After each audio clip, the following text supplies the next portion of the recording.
Tired of the same old candy bars from the checkout line? Well, we've got a new recipe to liven up your sweet tooth in the Mr. Food Test Kitchen.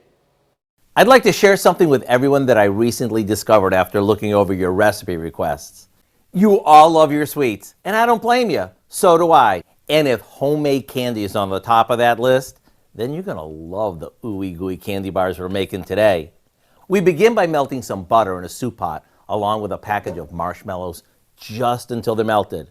We take this off the heat and stir in a good amount of peanut butter crunch cereal.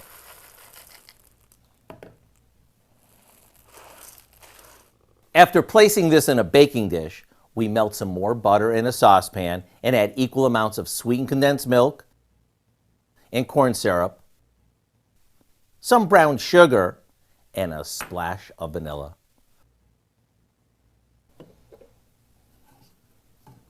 Once this thickens up, we pour it over the cereal mixture, and after it sets, which takes about 15 minutes, we'll top it off with some chocolate that we've melted in the microwave.